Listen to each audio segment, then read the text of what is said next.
Et bonjour à tous, merci à vous d'être là pour cette nouvelle vidéo. Le mois de juillet approche à grands pas de sa fin. Il était temps de vous parler de ces lectures du coup qui m'ont accompagnée pendant ce mois-ci. Il y en a 8, je suis assez contente, j'ai trouvé que j'ai quand même pas mal lu, surtout au début du mois j'ai quand même bien carburé. Je suis également contente parce que 7 de ces lectures font partie du challenge qu'organise mon amie Laura du compte Papotage Livresque qui est la palette estivale. Je vous mettrai en barre d'infos toutes les informations par rapport à ce challenge d'ailleurs si ça vous intéresse. Et je suis contente parce que du coup, à l'heure actuelle, le mois de juillet n'est pas encore totalement fini et j'ai lu presque la moitié de ma sélection. Je vous mettrai également la photo, par là, de la sélection que j'avais fait pour ce challenge qui dure 2 mois. Donc le mois dernier, je vous avais laissé avec mes lectures du mois précédent en vous expliquant que j'étais en train de lire un livre que je ne vous avais pas montré. Donc le livre en question était Derrière la porte du Café des Chats de Anna Solium aux éditions Pocket. Donc j'ai eu ce livre à Noël lors d'un échange de calendrier de l'Avent que j'ai fait avec ma petite sœur et elle me l'avait glissé dedans. Vous allez me dire pas étonnant vu qu'il y a des chats. En effet, l'action de ce livre se passe du coup dans un café des chats à Barcelone, donc en Espagne. On va suivre Nagore, qui est une jeune femme qui vient de vivre une rupture amoureuse assez douloureuse et qui est revenue vivre en Espagne, donc à Barcelone. Et elle a beaucoup de mal à trouver un travail. À la base, elle est graphiste et elle ne trouve pas de travail dans sa branche. Et grâce à une amie, elle va être embauchée dans le salon que tient une de ses amies à elle et qui est le Neko Café, donc qui est un café à chats. Le seul problème, c'est que Nagore n'aime pas les chats. Voilà, elle en a peur, mais elle va quand même faire contre mauvaise fortune bon cœur et essayer de s'acclimater à ces bêtes à poil. Et ça va plutôt bien lui réussir. C'est un livre, c'est un roman feel good, donc c'est-à-dire que c'est un livre un peu doudou où il y a des ondes très positives, il y a plein de douceur. Et surtout, c'est également un livre un peu ce qu'on pourrait dire de bibliothérapie parce qu'il permet de voir un peu la vie autrement en donnant des clés et en s'inspirant pour cela sur les chats. Ce que j'ai aimé, c'est qu'aussi à la fin, on a les lois félines. Donc je vais par exemple vous lire la première. Première loi féline pour la vie. Sois en accord avec ton cœur, sans te soucier le moins du monde de ce que pensent les autres. Signé Cappuccino, qui est un des chats présents du coup dans le Neko Café. Et donc vous avez 5 lois félines par rapport aux 5 chats qui sont présents dans le café. Et j'ai vraiment beaucoup aimé, ça a été une belle lecture. C'est vraiment un livre doudou. Il me fait penser à celui dont je vous ai présenté le mois dernier, Tant que le café est encore chaud, où il y a aussi un chat sur la couverture, mais pas dans l'histoire. Et en fait, c'est ce genre de livre pour moi où en fait, vous êtes dans un bonbon, en fait, vous êtes dans un cocon de douceur. Et ce livre en fait partie, et ça a été vraiment une belle découverte. En fait, et ce livre, j'ai oublié de préciser, faisait partie de mon challenge un jour, un livre, que j'ai à moitié réussi parce que du coup, j'ai lu 4 livres sur les 7 que j'avais prévu de lire. Et ensuite, on bascule à un autre challenge, donc comme je vous disais, le challenge de la palette estivale. Donc début juillet, j'ai lu The Spanish Love Deception de Elena Armas aux éditions J'ai lu. C'est un livre qui apparemment circule énormément sur TikTok. J'ai enlevé le bandeau, mais il y avait marqué Phénomène BookTok. C'est pas ce qui m'a attiré d'abord, on va pas se mentir. Moi les livres qui sont un peu trop dans une grosse hype réseaux sociaux, ça a plutôt tendance à me faire fuir. Et là en fait j'ai eu la chance de le recevoir en service de presse et je me suis dit bah pourquoi pas, lis-le. Donc en fait on va suivre Catalina Martin qui travaille à New York, qui est une espagnole un peu expatriée et qui a un problème, c'est que sa sœur se marie, son ex sera présent et elle vient d'apprendre qu'il sera en plus avec sa fiancée, sauf qu'elle est célibataire et devant faire face à la panique que vient de dire cette annonce que sa mère lui annonce par téléphone, elle lui dit qu'elle a un petit copain américain et qu'elle viendra pas toute seule, elle viendra avec lui. Ce problème c'est que c'est pas vrai. Et en fait, un de ses collègues, donc il me semble que c'est Aaron Blackford, l'entend en parler et lui dit bah, je peux être ton compagnon si tu veux, je peux faire semblant d'être ton petit copain pour le temps du mariage. Le seul problème, c'est que normalement, tous les deux, ils peuvent pas se sentir. Voilà, il y a vraiment une grande animosité entre les deux et elle comprend pas pourquoi il lui propose ça. Donc c'est un enemies to lovers, voilà. Et petit à petit, on va comprendre pourquoi il lui a proposé et bien sûr, ils vont se rapprocher parce que de faire semblant très vite, ça va devenir très concret. C'est aussi ce qu'on appelle un slow burn, c'est-à-dire que la romance s'installe vraiment doucement. On sent qu'ils se rapprochent, on sent qu'ils ont des sentiments l'un pour l'autre, mais l'action vraiment entre eux va se dérouler je dirais bien la moitié. Donc ça a été une bonne lecture, il m'a tenu en haleine jusqu'à 2 h du matin, j'avais pas pu le finir parce que sinon je me couchais à 4 h du matin. J'ai beaucoup aimé les 3/4 du livre. Après, à partir du moment où ils sont ensemble, le problème c'est que le roman prend le schéma de la romance, ce qui fait qu'à un moment qu'ils sont ensemble, il faut qu'ils se séparent pour mieux se retrouver. Et là, j'ai trouvé que c'était pas forcément utile en fait, vu que la romance avait mis du temps à s'installer, trouver une raison qui les éloigne l'un de l'autre et qui les font revenir, j'ai trouvé ça un peu long. Mais sinon, j'ai beaucoup aimé et je comprends que ce livre puisse plaire à autant de personnes parce qu'il y a vraiment une tension vraiment avant qu'ils se mettent ensemble. Ensuite, j'ai lu un fantasy young adulte, The Prison Healer de Lynette Noni aux éditions Hachette Roman. Donc c'est ma collègue Emma qui me l'a offert à Noël et donc je l'avais dans ma pile à lire depuis, il me faisait extrêmement envie. En plus le tome 2 vient de sortir, donc je me suis dit avant de prendre le tome 2, vois si le 1 te plaît. Eh ben j'ai adoré. Voilà. Donc dans ce livre on va suivre Kiva, qui est une jeune femme qui a 17 ans à peu près, qui est enfermée à la prison de Zalindov depuis 10 ans. Donc on est dans un univers fantastique, donc il n'y a pas vraiment de lieu prédéfini. Il y a bien une carte au début, mais ce que je veux dire c'est que c'est pas un pays qu'on connaît. Voilà. Donc elle est enfermée dans cette prison depuis 10 ans, elle y a été amenée avec son père, qui était le guérisseur de la prison, et on apprend très vite que lui il décède et qu'elle prend sa relève. Donc au moment où on commence le livre, Kiva, elle est guérisseuse au sein de cette prison qui regroupe tous les prisonniers des 7 royaumes autour, qui est vraiment reconnu pour être terrible. Les prisonniers survivent rarement très longtemps. Elle, c'est un peu un cas à part parce qu'elle a quand même survécu un petit moment, mais le fait d'être à l'infirmerie et de guérir la protège un petit peu. C'est une prison assez particulière où les co-détenus ne s'en prennent pas les uns aux autres parce que la vie est déjà tellement dure que c'est pas la peine de rajouter ça. Par contre, les gardes, ce sont clairement des enfoirés et eux, ils en profitent. Et en fait, un jour, donc Kiva va recevoir un chargement de prisonniers. Donc les prisonniers arrivent assez régulièrement, sauf en hiver, parce que la traversée des royaumes est très dure et souvent ils arrivent morts.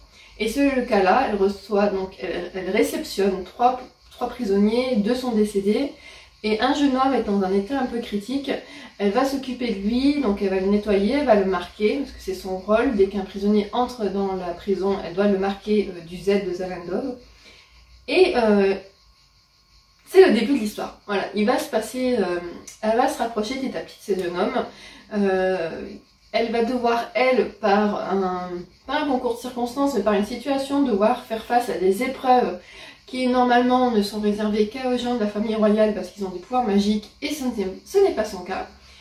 Donc voilà, je peux pas en dire plus, mais j'ai beaucoup aimé, vraiment. Je pensais pas accrocher autant. Je l'ai bouffé, j'ai lu les 3/4 en une journée, donc j'avais une journée plage avec ma petite sœur, et ouais, j'ai lu les 3/4 pendant cette journée.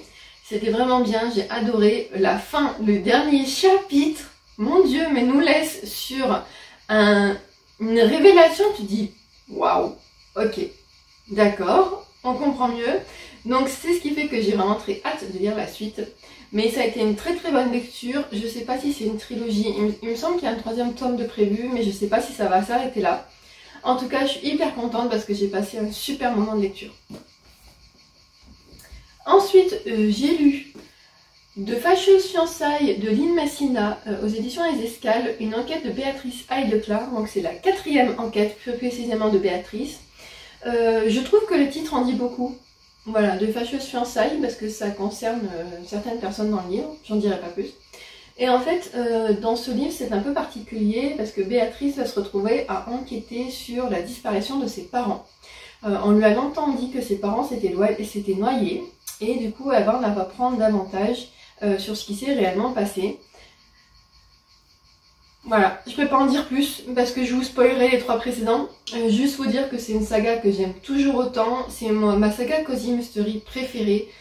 Pour l'instant, il n'y a plus de tomes. Je suis à jour. Cette fois-ci, je suis à jour. La dernière fois que j'ai dit ça, j'avais à peine fini le tome 3 que le tome 4 venait de sortir. Mais je suis à jour et j'espère qu'ils vont pas trop tarder à sortir la suite parce que vraiment, je me régale à lire cette saga de Cozy Mystery. C'est vraiment génial. Ça se passe à l'ère victorienne. Béatrice Heideclar est une vieille fille de 26 ans. Mon Dieu, qu'est-ce qu'elle est vieille, qui vit chez son oncle et sa tante à Londres, du coup parce qu'elle a été adoptée vu que ses parents sont décédés. Et en fait, elle vit vraiment avec pas grand chose, pour son oncle et sa tante, ils sont extrêmement généreux. Lambert Desdicor dit que c'est pas vrai. Et elle est surtout très souvent sous-estimée, un peu rabaissée, parce que une femme à cette époque ne doit pas faire de vagues. Et elle, quand elle se met à enquêter sur des crimes, elle vraiment elle se révèle, elle se trouve vraiment face à elle-même, elle est ce qu'elle pense être. Mais c'est compliqué cette période d'une femme qui enquête. Donc voilà, mais c'est super, vraiment je vous recommande parce que j'adore lire à chaque fois ces histoires. Ensuite j'ai lu le 3e et dernier tome de la trilogie The Kiss de Marie Rutkowski aux éditions Lumen. C'est une saga, une trilogie que j'ai commencée il y a 6-7 ans, je pense à peu près. Et j'avais pas lu le dernier tome, je ne sais pas pourquoi. À l'époque je les avais empruntés et là j'ai réussi à acheter la trilogie pour pas cher sur l'application Book Village. Ça faisait 2 ans que c'était dans ma bibliothèque. Et là, je me suis dit c'est l'occasion. Cet été, j'avais envie de lire beaucoup de fantasy, young adulte et de romance. Donc je me suis dit finis-le. Pour cela, j'ai juste dû lire 2 résumés spoilants des 2 premiers tomes. Donc sur le site The Summary Books, que je vous mettrai en barre d'infos. Ce site est génial. En fait, c'est une jeune femme qui me semble s'appelle Marilyn, mais je ne voudrais pas me tromper. Qui fait des grands résumés des livres et qui spoil en fait les livres qu'elle a lus. Et je trouve ça génial pour les sagas. Parce que j'avais vraiment aucun souvenir. Donc j'avais souvenir mais vraiment abstrait. Donc j'ai lu ces 2 résumés spoilants du tome 1 et du tome 2 et j'ai lu les derniers chapitres des 2 tomes précédents également pour bien me remettre. Donc ça a été avec tout ça, me suis retrouvée. Donc on suit Kestrel et j'ai mangé son prénom. Arin, je pense.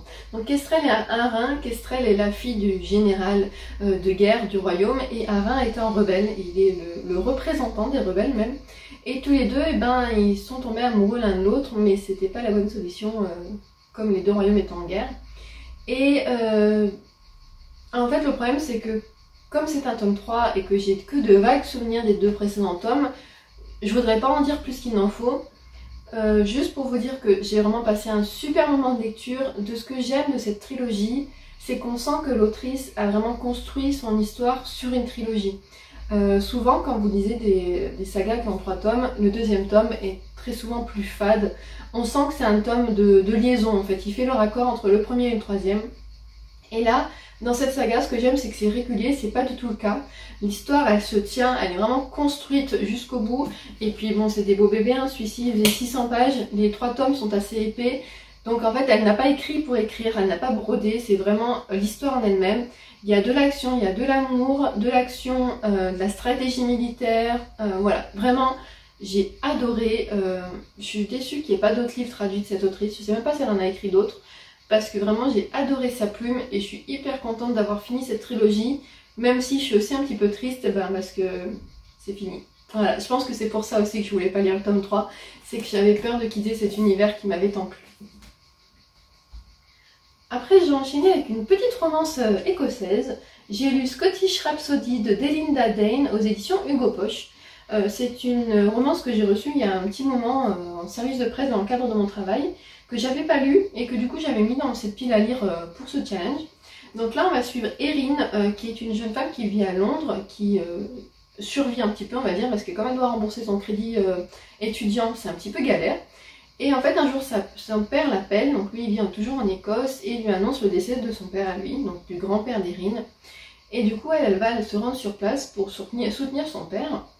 Et elle va retrouver du coup cette ambiance écossaise de clan où les gens du village la regardent tous un peu particulièrement, avec beaucoup de mépris. En fait, tout simplement parce que Erin était partie depuis des années du petit village écossais, parce qu'elle est partie avec sa mère qui a quitté son père. Et donc du coup, voilà, les gens n'apprécient pas forcément, en plus elle ressemble beaucoup à sa mère, ce qui va du coup pas l'aider. Et en fait, lors de l'ouverture du testament, Erin et son père vont se rendre compte qu'il y a un problème. Et pour résoudre tout cela, il semblerait qu'elle doive se marier avec le fils d'un clan écossais un peu, pas opposé, mais un clan assez important de la région. Et lui, il s'appelle, c'est Lachlan, et c'est le clan Cameron. Donc elle va devoir se marier à lui. Donc elle va se rendre dans son château, parce qu'il a comme c'est un très grand clan, il y a un château. Et là, elle va se retrouver avec un homme qui, elle pensait qu'il était informé, mais pas du tout. Voilà, donc il peut pas se sentir. Et de fil en aiguille, ils vont bien sûr, on s'en doute, passer de bons moments ensemble et pourquoi pas finir ensemble. Donc voilà, ça a été une bonne lecture, je l'ai lu en une journée. Il fait 400 pages, mais les romances chez Hugo Poche, ça se lit très très vite. Je l'ai lu en 2 fois, une partie le matin, une partie l'après-midi. J'ai beaucoup aimé, j'ai trouvé ça hyper sympa. Et juste le dernier chapitre qui m'a moins plu parce que je trouve que c'était un peu classique comme façon de terminer. Mais sinon, très bonne lecture, ça m'a donné envie de lire des livres sur l'Écosse. Voilà. J'ai dans ma pile à lire les McCoy, dont tout le monde parle, dans la même maison d'édition, que je n'ai toujours pas lu, donc je me dis pourquoi pas, à la rentrée, on verra. Ensuite, après avoir fini une trilogie, j'ai fini une duologie. Il s'agit de Fables de Adrienne Young aux éditions Rajo. J'ai là aussi acheté la version collector, tout simplement parce que Pauline m'avait offert le tome 1 en version collector. Et je la remercie encore parce que j'ai adoré. Donc, quoi vous dire, je me suis régalée également avec cette lecture. On retrouve donc Fables. Alors, à la fin du premier tome, il lui arrive quelque chose. Voilà, je vous parle beaucoup de suite de saga, donc c'est compliqué. Et on la retrouve face à cette situation. Et donc il va y avoir plein d'autres actions. Elle va retrouver des membres de sa famille. Elle va continuer sa recherche de pierres précieuses, de gemmes. Il y a de l'amour, de l'action, de la piraterie. Voilà, tout ce que je peux dire pour pas spoiler. En plus, comme c'est une duologie, le spoil peut être très très rapide. En plus, comme j'ai lu les deux, j'ai la vision d'ensemble, donc il se peut que je mélange les deux tomes dans ma tête. Mais vraiment, j'ai adoré. Fable est un personnage que j'aime énormément. Je trouve qu'elle est géniale. Elle est courageuse, elle est déterminée. Elle est parfois un peu cinglée parce qu'elle fait pas vraiment... elle se ménage pas en fait pour arriver à ses fins ou à faire ce qu'on lui demande. Mais voilà, super duologie. Je vous invite à la découvrir si vous aimez tout ce qui est fantasy, tout ce qui est fantasy maritime, tout ce qui est pierres précieuses, complot, amour, voilà, vraiment, j'ai adoré. Je crois que l'autrice a écrit un autre livre qui n'est pas encore traduit, mais j'ai tellement hâte. Voilà, vraiment, super lecture. En fait, je suis contente parce que je me rends compte que j'ai fait que des super lectures en mois de juillet, et ça fait plaisir. Et enfin, je termine avec ma lecture en cours, donc que j'ai commencé hier soir, et j'ai lu 37 pages, hein, j'ai lu 3 chapitres. Il s'agit de l'As de pique de Morgane Moncombe aux éditions Hugo Roman. Donc c'est un... Ah, c'est pas la suite, mais ce livre va avec l'As de cœur que j'ai lu il y a quelques mois. Parce qu'on est centré sur le personnage de Thomas, qui est le meilleur ami du personnage principal de l'As de cœur, Lévi. Donc Thomas, on le sait, avec l'As de cœur, et dès le début, c'est un sociopathe. Donc je sais pas comment je vais faire pour m'attacher à lui, mais voilà. Et je pense que je vais plus m'intéresser à la jeune fille, donc Daisy. Mais je suis vraiment au tout début. Je vous en dirai plus quand je l'aurai lu. Après, c'est du Morgane Moncombe. J'aime toujours beaucoup ce qu'elle fait. Seul point négatif de ce livre, bon, il fait pas beaucoup, il fait 370 pages, mais les marges sont rentabilisées, quoi. Donc voilà, c'est mon petit bilan lecture. Je suis assez satisfaite. J'espère que d'ici la fin du mois d'août, j'aurai fini la pile à lire que je m'étais mise de côté pour le challenge de Laura. J'ai un peu des doutes parce que autant là j'ai travaillé, j'ai eu des jours de repos, j'étais toute seule donc j'ai beaucoup lu. Autant au mois d'août j'ai 2 semaines de vacances et j'ai prévu plein de trucs et je suis pas sûre d'avoir le temps de lire. Mais après c'est pas grave, hein, de toute façon le but des vacances c'est aussi de profiter, de faire autre chose de son quotidien. Mais voilà, je pense que la deuxième partie de ma pile à lire elle va peut-être être trop ambitieuse pour la finir en temps et en heure. Vous, de votre côté, qu'est-ce que vous avez lu de beau en ce mois de juillet? N'hésitez pas à me le dire en commentaire. Et est-ce que vous avez lu certains des livres dont je viens de vous parler? N'hésitez pas à me dire en commentaire si vous avez eu les mêmes avis que moi. Il n'y a pas beaucoup de polars ce mois-ci, tout simplement parce que cet été j'ai essayé d'en lire un peu moins. Il y avait quand même du coup l'enquête de Béatrice Heideclar, mais j'essaie de temporiser un peu parce qu'il y a une période où j'en ai lu beaucoup. Et j'avais envie de fantaisie, j'avais envie de choses un peu plus légères. Donc voilà, écoutez, comme d'habitude, je vous remercie infiniment d'avoir regardé cette vidéo et je vous dis à très bientôt.